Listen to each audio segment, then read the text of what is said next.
All right, everybody. We're going to get started on our Locknote, final session of Black Hat Singapore 2017.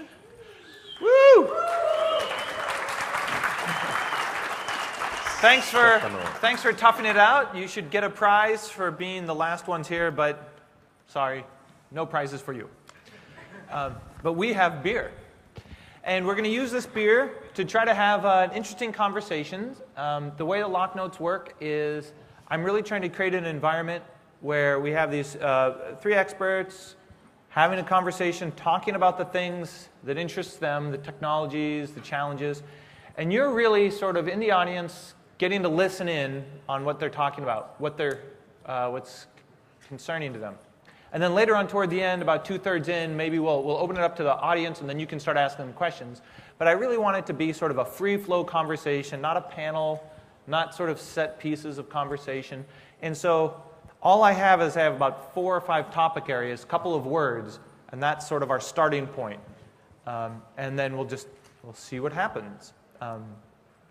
And before I do that, I just want to thank everybody. So I talked at the opening keynote session that I think we grew about 20% in Singapore, and we were trying to figure out why and how. It turns out that we actually grew attendance total, business hall passes, trainers, trainings, 50% increase to about 1,800 people. And that's pretty huge. Thanks for that. So we're trying to figure out where everybody came from. And there was a lot of growth in Singapore, but also a lot of growth outside of Singapore. So it was quite a success. So of course, we're looking forward to seeing you next year. We'll be back. If we don't scare you away with what our 3 gentlemen have to say. So I'm going to just start it off. I have a word here, complexity. And you mentioned complexity was mentioned by Halvar in his keynote. Samil talked about complexity. In the last few years at Black Hat USA, I've talked about one of the only ways out of complexity I see is radical simplification. I don't really know how we would achieve that, but I'll do this exercise for the audience here. Who here in the audience thinks that in the future your environments will be more complex than they are today or less complex? Raise your hands if your world is only getting more complex. Right. Is anybody's world getting less complex? Yeah, right? wow. I mean, so that's our environment, forever increasing complexity up and to the right. So what does that mean? Is there a natural bounds to complexity, or is it an ever-increasing state? Sort of like people specializing in jobs, right? In the early days, we were all farmers, and now we're micro-specialized. Where does this end, especially in our field? Go for it. I don't know, entropy always increases. Entropy always increases. So basically at the end you need a big bang to reboot the universe and... Or is it just all the machines eating us? Well, complexity usually works in favor of the attacker. So at least I don't see us losing our jobs anytime soon. Mm-hmm. Employment for life. So the weirdness though is that I thought that, like I had this discussion with you and Ping a few days ago, that in 2001 I thought that security is going to be over in 5 years. And at the time I was contemplating whether I should actually go into security because I thought that it may not be a job with a lot of future. And I think all of us see complexity increasing, but we wish it weren't so. Because we all see that the complexity is outpacing our ability to deal with it. So I think when everybody raised their hands and said, well, complexity is increasing, this also means that it's not going to get easier to manage any of it. Right. And so, I mean, I remember in the early days of hacking, you could have a Unix guy, a phone phreaking guy, maybe an exploiter, somebody that, and you could really have 4 or 5 guys. You could literally pretty much take over the world. Nowadays, my joke is you need 20 people just to understand the JavaScript. Right? And another 5 people to explain, the DOM, and another 10 people in CSS just to render a page. And so we're hyper-specializing. It's almost sad, right? Because there used to be a time where you could write the exploit and the implant yourself and then actually do work. And every time I'm at one of these conferences, I go to different talks, and in every talk I think, I wish I had more time to devote to this area. but you end up having to specialize in a fairly narrow field and just have a vague idea of the other things. But that's dangerous as well, right? Because the reality is the only person that gets paid to understand the system top to bottom is the attacker. Everybody else gets paid to understand his niche. So there's an inherent risk in only understanding your niche. But when everything is growing, you don't have enough time, right? Yeah. So you have to pick something. yeah. Well, not even the attacker. I think there's been a couple of interesting examples in the past couple of years where you see that even on the attacker side, we're defending based on the kill chain in our corporate environments, let's say. And then the attackers have also specialized in certain levels of the kill chain. So you have a group that does the recon, a group that does the exploitation, the group for weaponization, the group that maintains the payloads, and group that does basically a enumeration of the network, then basically is just doing another kind of like drills on their own side. And then there's a group for exfiltration and data leakage.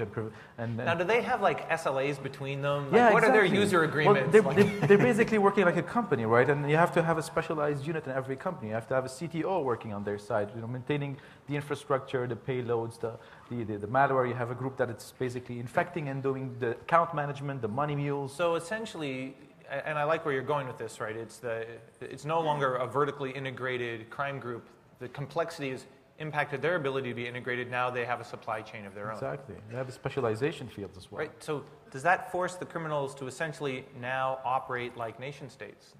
They do operate more effectively. I think they've learned a lot from the nation states techniques, but I still think, and we've talked about it yesterday a bit, throughout crime, the thing that makes it very, and I like the word complexity of it because crime is always innovative. It's the first, organized crime is always the first one to put their hands on technology and try to wrap a business model around it, right? So cybercrime is not technically an IT problem, it's rather a business problem. The moment you disrupt the business model, you can make a big impact worldwide. Take ransomware, right? Yeah. Moving from a few millions a year in terms of global loss and damage, and now you're talking about $1 billion plus a year. That's because they've actually worked They've a lot. optimized the business plan. The business plan has become much, much more effective to make it, to reach out to a larger population, make And it I more think impactful. we were talking about this, and it wasn't like we were talking about early viruses, early viruses that encrypted data.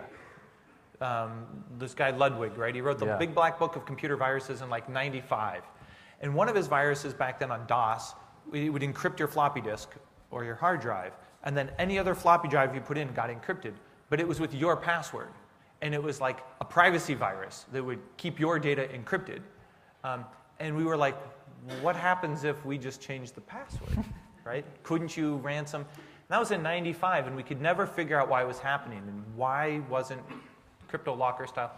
And then we were talking, I think, we had the epiphany that it was the currency changes that made it possible, that made the business model possible. Easier. Right? It wasn't e-gold or Liberty Reserve. It was all too cumbersome and low volume. But Bitcoin solved all those problems, and That's the boom. caused the explosion, not that the technology or the business.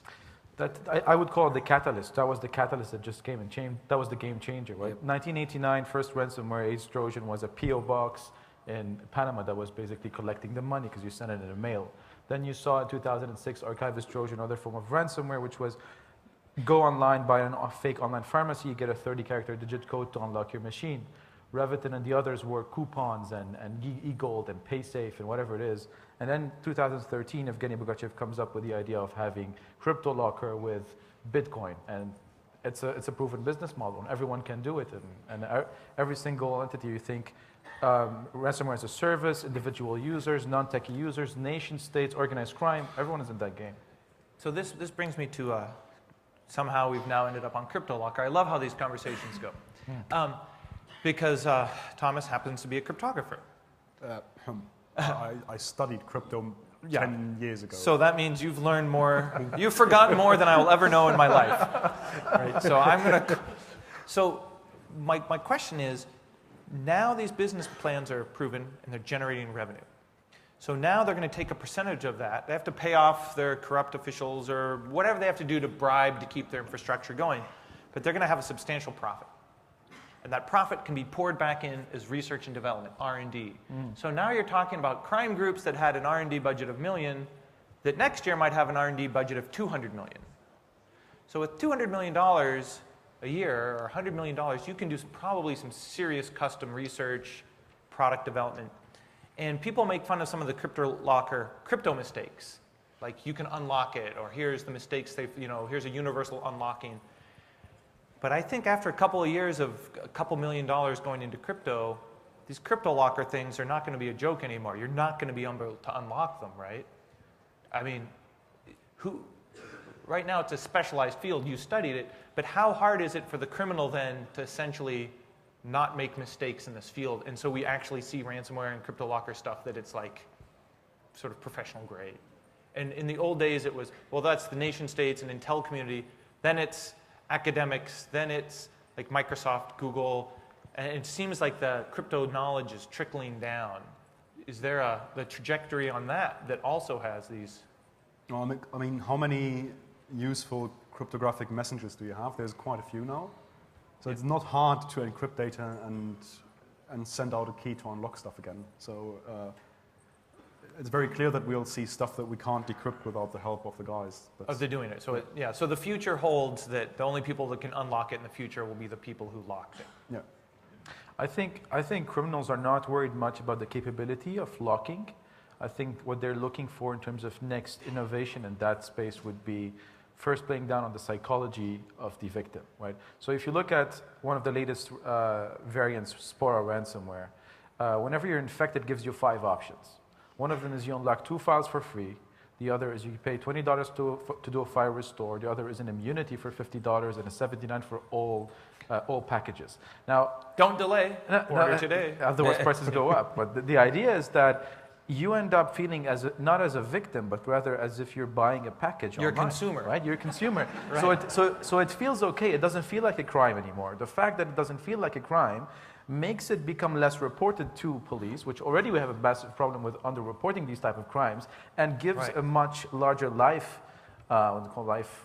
lifetime for the criminal operation. Ah, fascinating. And that's psychology. In a really harsh way, you can argue that fundamentally there's very little difference between getting your computer ransomware and then paying off the people that wrote the ransomware, or getting the computer infected and then paying somebody to disinfect it. Correct. Right? It's just the money flows to a different person. Right. But fundamentally, it's not all that different. And people are used to the model of paying to get the computer disinfected. You want it to work, that's it. So, and if it's reasonably priced.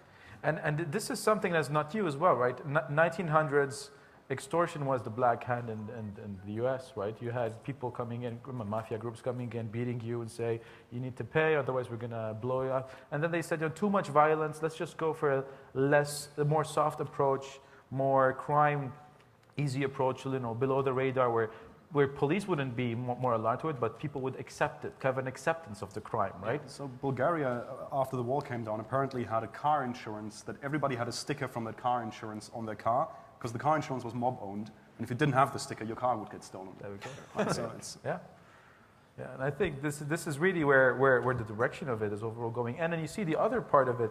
I was reading that news a couple of days ago, and this is something we're not very surprised because we said it's going to happen, is we're going into micro ransomware, right? This is going to target a specific file, a specific application. Microfinancing for micro ransomware. A specific thing that you're so depending on that's going to make your life so difficult. So a friend of mine here runs a business in Southeast Asia, and what happened to him was a great story.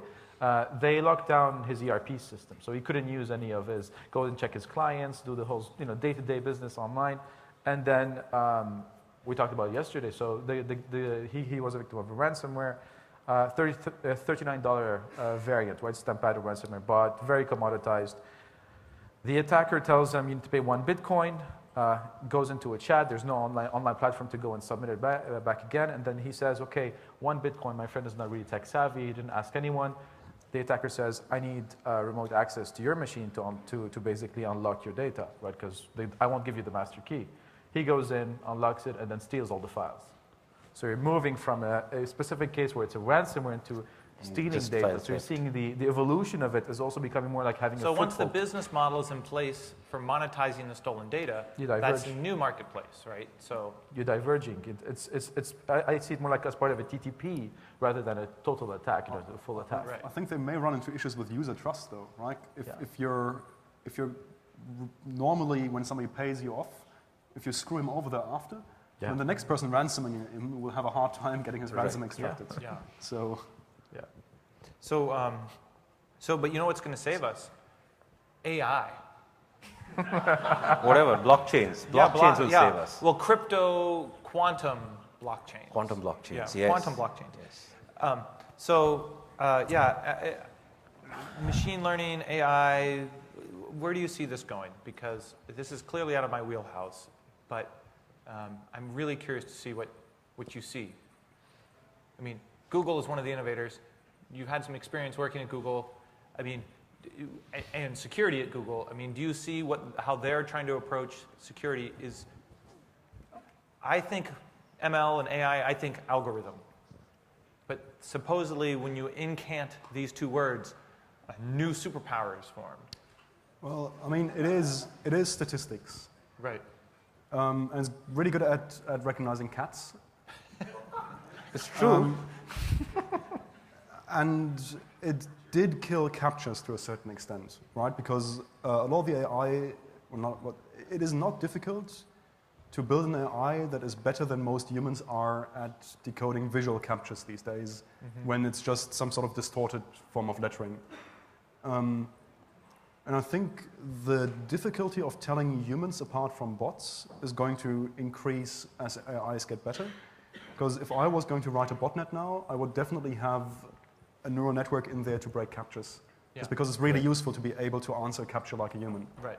Well, I know there's whole product categories now of people with startups, and their whole product is using ML to identify synthetic, artificial humans and generated traffic, botnet traffic from real humans. Content generation. Basically, blogs and content will just literally get spun out. But then the people who are writing it are no smarter than the damn machines anyway these days. But then doesn't that mean the attacker does the same thing, trains on real human traffic, and now their synthetic traffic looks is just as indistinguishable as human traffic, and then that product category? The only convincing thing is the synthetic traffic is free of grammatical mistakes today. That's how you catch it. So I do think that attackers will smarten up, because a lot of the AI stuff at the moment is successful mainly because the attackers are not doing QA against it. Very few of the AI approaches are robust to adversarial input. That doesn't mean that they don't have a lot of utility. Like if you think about an antivirus signature and think about it in AI terms, an antivirus signature is just a classifier with a very poor generalization, meaning it doesn't match on new things very well. So for a lot of areas where we're using ad hoc heuristics at the moment, actually using properly configured statistical thresholds makes a lot of sense and is going to be better. Will the attackers adapt? I see a lot of awesome applications for AI from the attacker side. Think about phishing in human chats. Like as chatbots get better and get better at impersonating humans, people fall in love with like bad chatbots already. Right?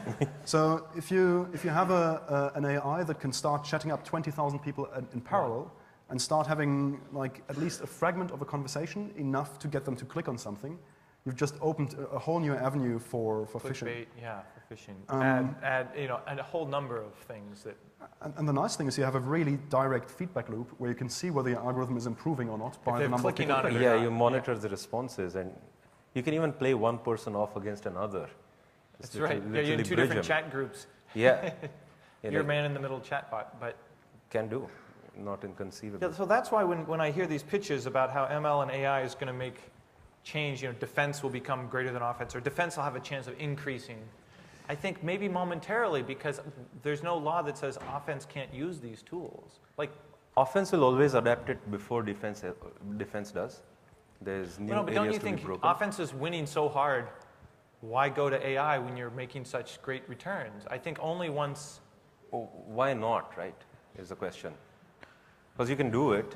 The moment something new happens, what do guys do? Like, we'll tear it apart. We'll like just for the curiosity of it. Right. And then but somebody I mean, if will ransomware is working, why change the model until the model stops working? To maximize the profit. You still need to get people, usually, like a lot of the ransomware still needs human interaction in order to be installed. And that's something where, where the ransomware people need to use the same techniques as the ad targeting people, right? You want to pick the person that is most likely to click on it and provide him with the thing that he's most likely to click on. So ranking search results and giving people the right ads and giving them the right ransomware is going to be, it's the same problem in the end, right? it's the most comfortable ransomware. It really fits your mood. I think it's more a question as well of looking at it from the criminal side. It's more about breaking ML and AI, right? There's a lot of effort being put by attackers to basically put a lot of techniques up front and test them to evade machine learning technologies. Well, not because I want to move on to the next subject, but not to beat it too deeply into the ground. But the metrics for offense are pretty. You got in or you didn't. Mm-hmm. It's a measurable. You can have a threshold. You can determine when you've gotten in. For defense, it's not. Yeah. So it seems like the ability to detect that you've hit your metric for a feedback loop is really important. So I think you can train these models on the offense side probably much faster than on the defense side. I guess as long as we have infrastructure where the attacker can deny the defender the knowledge whether it has worked what he did, right, we will have an attacker that has a tighter feedback loop and that can adapt more quickly. Drink, because that's not a good future. It depends. Do we expect to be here in 20 years? I'll have nanobots in my bloodstream by then, keeping me alive. Also came up a lot was this talk around sort of social dilemmas, and we're reaching these technical problems where there's no clear technical solution, or there's a competing mess of technical solutions, but not enough will. And so now we're talking about policy and insurance. And in the policy debate world that I sometimes inhabit, you see two things going on. One, tech people tell the governments, don't mess with us. We're the engines of innovation. We're creating the jobs. If you mess with us, everybody's going to be unemployed. And so the policy people are frightened of that argument and generally stay away. But on the other hand, these policy people have studied history and they like to think of themselves of trying to make society a better place. And there are certain sort of tragedy of the commons problems where there's clearly no one in charge. Everybody's using a shared resource, but nobody's in charge of the resource. And that is a classic government policy problem. That's when government generally steps in to provide some sort of guidance when the market is failing. So I'm thinking and a lot of your talk was in these areas where they're starting to look really ripe for government intervention because the market's failing or the insurance isn't working. And so I'm curious from your perspectives, I don't want policy intervention. I would like the tech community to self-regulate. But it seems like that's not happening, and it's never happened. So just like complexity ever increasing, I'd like to see a show of hands. Do you think our industry will be able to ever self-regulate to avoid policy regulation? Raise your hand. Do you think we're going to have to see governments intervene because we have these market failures? Yeah. Okay, so if that's our future, I'm just thinking, how do we let that not totally destroy our livelihood? What do you make of that, I guess? So I think there's going to be a bigger clash because in many areas of the world, perhaps not so much in the US, but in many other areas, you see a clash of sovereignty with the new reality of what our digital world looks like. Right? Because most of the internet giants sit in the US. China has internet giants because they've walled themselves off. Russia has internet giants through other accidents. But there's large parts of the world where the individual country has very little sovereignty in the sense of very little power. Zero giants. Let's imagine somebody like the Netherlands getting into a tiff with Google. Or let's not take Google for a moment. Getting into a tiff with another internet giant and deciding that they want to sanction them in some way and lock them out. For quite a few of the internet giants, the people would be rebelling in the street against their own government if they can't access Facebook, for example. They need their cat. So you have a clash of sovereignty in the sense that a lot of the smaller players do not actually have a lot of influence over the digital giants. So any government intervention is going to be complicated by this. The asymmetry of data is where the power is. So the more the data you have, the more power you can exert as an organization, even upon another nation. I mean, literally, and what actually concerns me is what are the policies around these new digital nations that are emerging? Because we clearly have the giants like the Googles and the Amazons and the Facebooks who are virtually nations with pretty much, Their own not a worldview. very democratically led government, so as to say. If you view them as nations, Right. it is a. But you've opted in, so that's your vote. That's right. So we as citizens, right. Exactly. So, but yeah, that asymmetry angle does kick in, and it's easy to muscle populations out too. Yeah. There's no choice. I'm going to add a few points on these and more from a law enforcement perspective. I used to work for law enforcement, so that's going to come in my angle a bit different on that. It was worrying a few years back seeing how countries would be able to interact with these tech giants, right? A request that comes in for a person that may have been hacked by a boyfriend and girlfriend has to go to Facebook from France, right? So that would take around 6 weeks if you send an MLAT that is effective to get a reply on that. But a kid that is kidnapped in Gabon, in Africa, takes up to 3.5 years to get a reply on that, right? There's still a lot of imbalance also at that level to explain to these tech companies that interacting with the governments and the countries has to be done at kind of like equilibrium at an equal level with a certain validation of understanding there are certain risks in the world that need to be considered above all of those policies. You have a social responsibility. Yeah, above all of those policies and regulations and all this fighting, all this politics, there needs to be a certain layer of working and interoperability between governments and between countries and between tech giants so that there could be good done in this world. And for the time being, a lot of these things are being hampered, being stopped. And this is happening on a daily basis, maybe not hitting the newspapers every day, but it has a big impact on the world.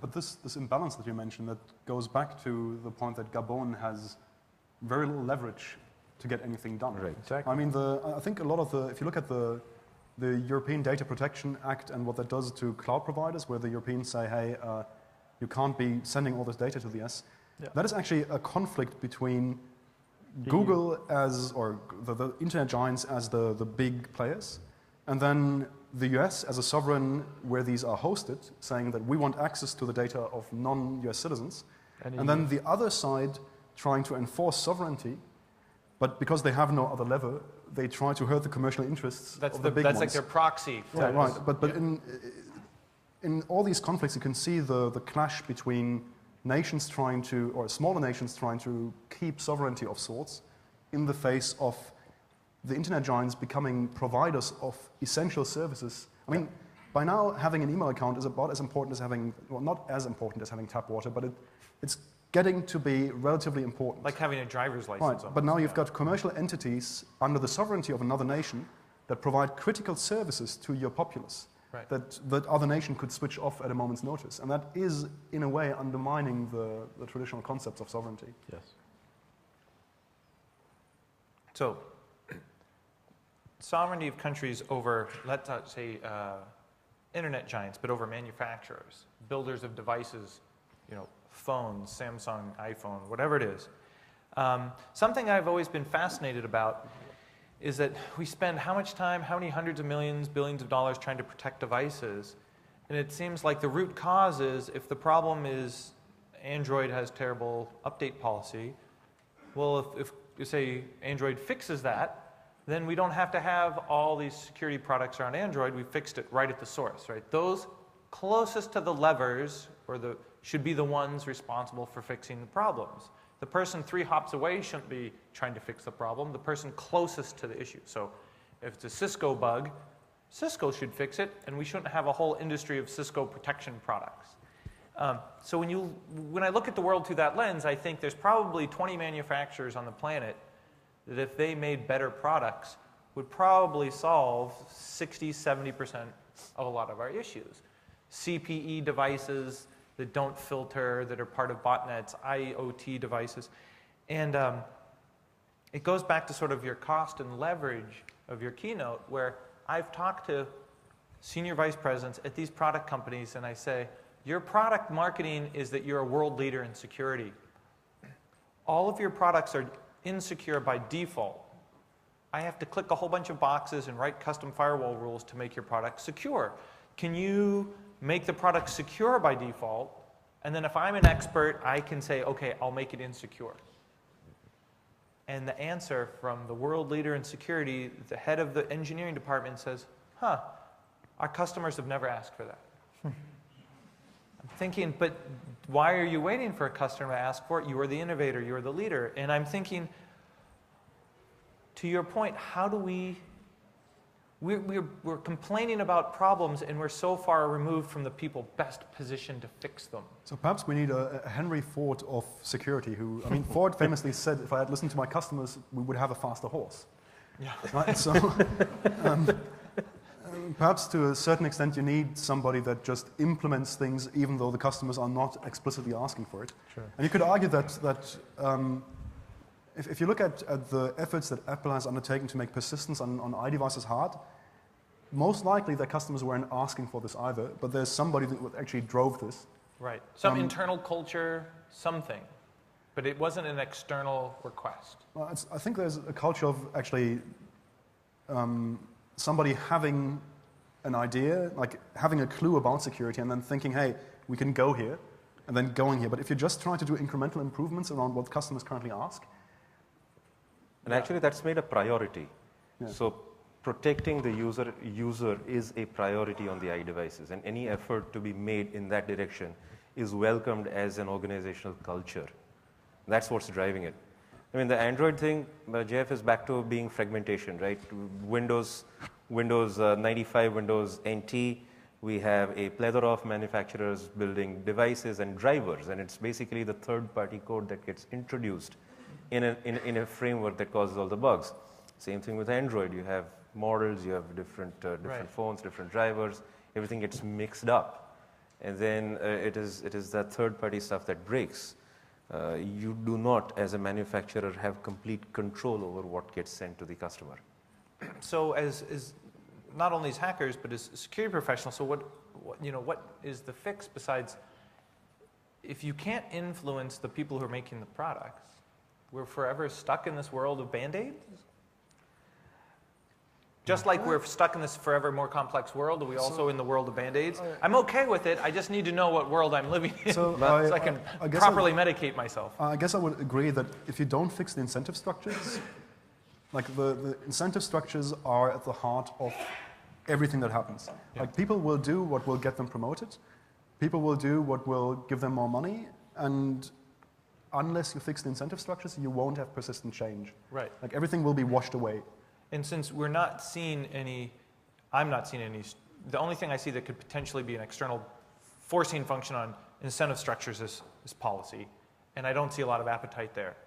So that means probably not. Yeah, I think yet, right? Because if you look at IoT business, for example, fines are probably the closest thing that we could see if manufacturers are not doing their job, right? I mean, seeing another bunch of DVRs and CCTV cameras operating, just wildly like that on the internet without the basic protection, or even when it comes to the guideline that you have to set up your own password and all, your own credentials to it. But just having these devices, and some of them do not have this capability, deregulation at the end has to come and find these manufacturers and say, this is not a product that's acceptable to go out in the market because it's causing a big issue overall, right? And there's a minimum standard needs to be agreed on in the industry to release these kind of products. But the takeaway, I have an example for this. Remember the Wi-Fi Alliance, the logo, the one that says WI and then an FI? Yeah. Stuff that came out in the late 90s. We had Orinoco and Lucent and Aeronet cards back then, the PCMCI cards. And initially when Wi-Fi 802.11-ish networking came out, manufacturers tried to deviate from the standard and build something proprietary and then sell their own routers with it.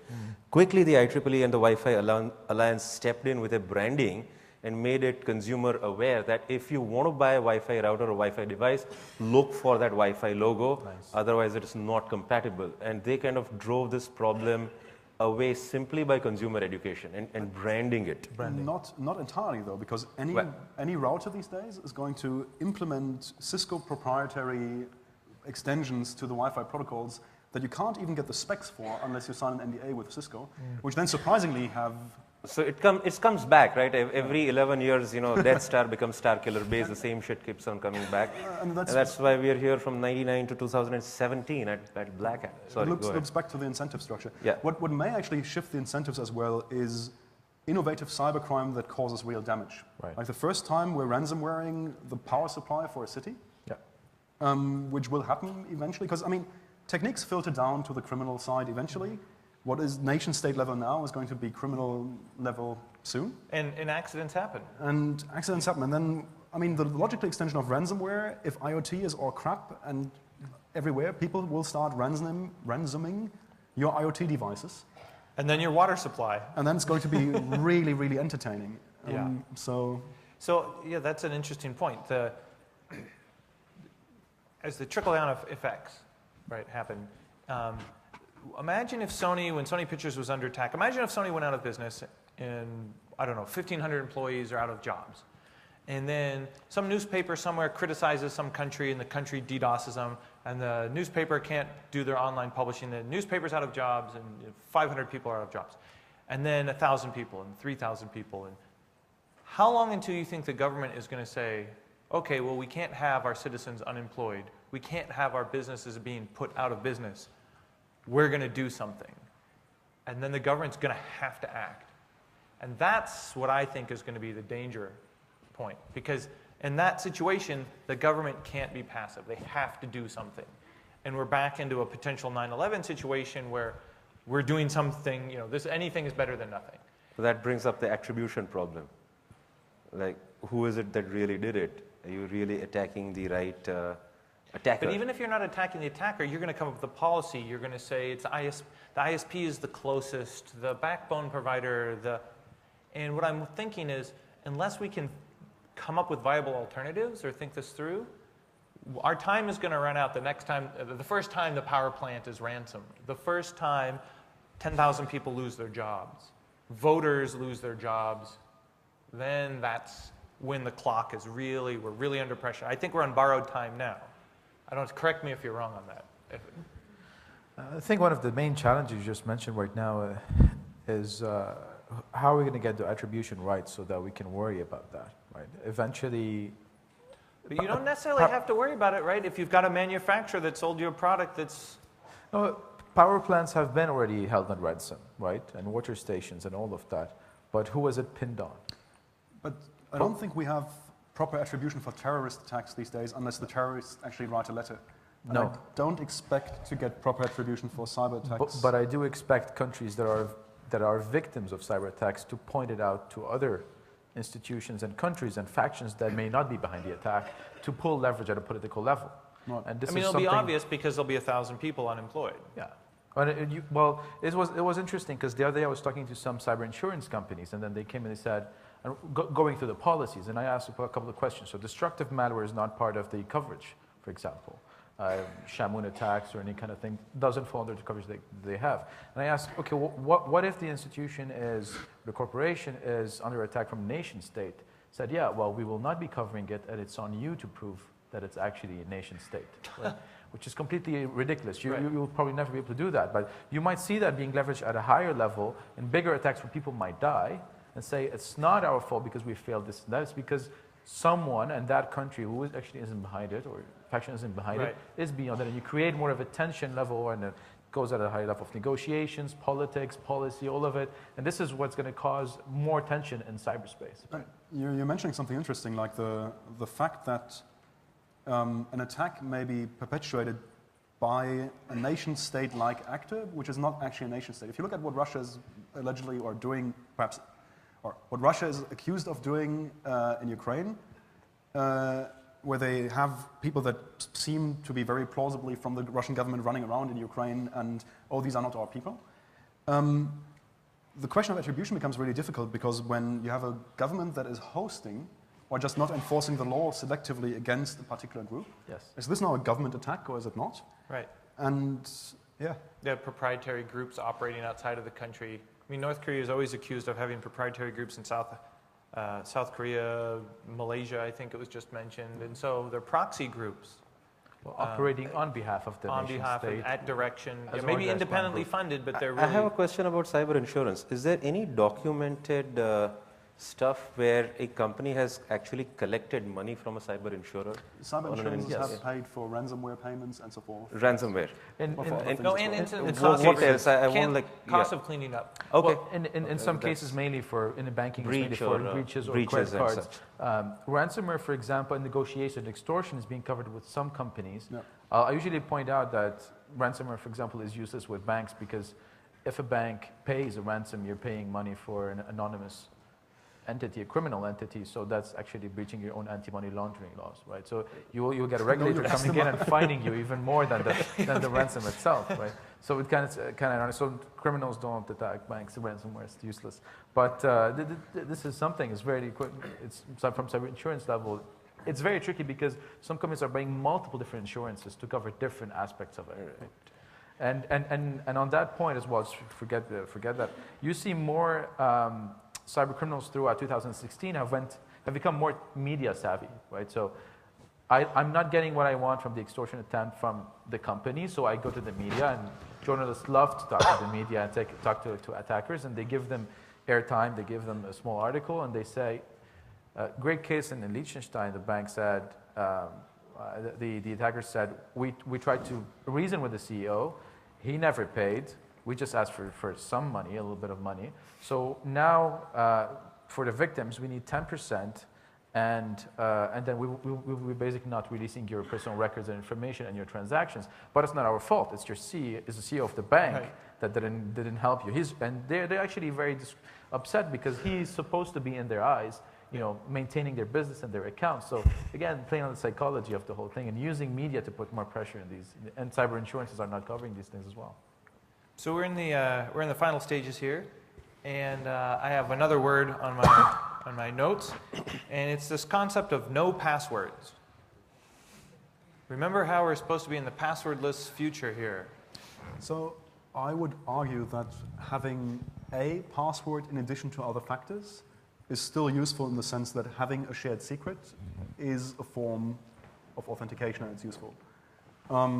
But how about relying entirely on like a password? A password is a bearer token in the sense like a bearer share, meaning whoever has the password can authenticate. Whoever has the bearer share is the owner of the company. And relying on transmittable, easily transmittable things that can be duplicated without realizing as the sole means of authentication is horrifyingly bad. Don't do it. So the concept of these, the U2F, YubiKeys, SSH identity, password managers, biometrics, do you see a viable future, or are we going to have passwords forever? So I think that even with the two-factor authentication, you have two factors. You have a password, and then you have the physical device. And I don't see it to be very helpful to have the password go entirely away. It just seems to me, and correct me if I'm wrong, it seems like there's a lobby forming, and I'm not sure who or what's behind it, but there seems to be this meme of it's now time to do away with the password. And I don't understand where it's coming from or who's behind it, or somebody must be making money from it, but I don't understand it. So doing away with the password alone, that's something I will immediately sign. Like passwords, like a duplicatable secret that can be duplicated without me knowing and then used to impersonate me. Right. That's a really bad idea. But I might need to duplicate the secret to put in the envelope so if I get hit by the bus, my wife can log in. Yeah. So there's some value here, right? But that can be done with a different mechanism, though. Sort of like a power of attorney, not necessarily make your duplicate password. YubiKeys? Or have like paired devices only can be used when you like join two known entities together and unlock it. Something of the sort. It doesn't mean imagine that if you get hit by a keys. bus, but your wife has your master password to your one password thing. Okay, she can get in and manage your life and figure things out. But if I have to, every time I change a password or do something, I have to like regenerate 20 YubiKeys and put them on a keychain and mail them to my attorney. I'm just wondering, who is this benefiting, this concept? But why would you have to regenerate the YubiKeys when you change your password? No, I need to make duplicate keys for my wife if I'm, so let's say I see what you're saying, right? The very first time you create your identity certificate, if you can back that up or you can load that into a duplicate hardware device, But if you lose the device, now you want to get another, you got to regenerate, I think the other solution that came out is still very shaky, and biometrics is still something that's pretty much being reviewed. But the rate of uncertainty with it is really high. The problem of repudiation is massive, right? Yeah, and You're not gonna, I mean, you lose a password, you just reset it. You will not chop off your finger. Right. It's something that you can't deal with. And from, for example, text DNA and text mining technologies, we're using as biometrics for authentication is not really proven so far. I don't see the password going anyway. And You don't see it going away? I don't see it going away. You I see see, so I see the combination of Certificate. a password with a physical token where you have to demonstrate by touching it or whatever that you're physically present in front of your computer. Yeah. I see that as a viable authentication mechanism. yeah, YubiKey. Yeah, same. thing, yeah. They're going to stay. Yeah. And the other thing is, again, to the late 90s, where we had the race for PKI. It was going Right. to be the panacea that is going to solve all the problems because everything's on a smart card. My driver's license has a smart card. Damn thing doesn't work. Does the smart card, not the license, though. But the thing is, we had 3 different manufacturers and 3 different formats, Gemplu, Schlumberger, and I think Utemeco. And they never agreed upon these standards. So in failure of standards being agreed upon, you fall back to the lowest common denominator, that is the password. Right, right. Yeah, fascinating. Okay, so let's see. Forever raising complexity, minimum government regulation, passwords. Doesn't this sound like 2001 again? Sure. So with that, let's thank everybody for the panel. Thank you for Thank you. Black Hat. And we'll see you next year. Thank you.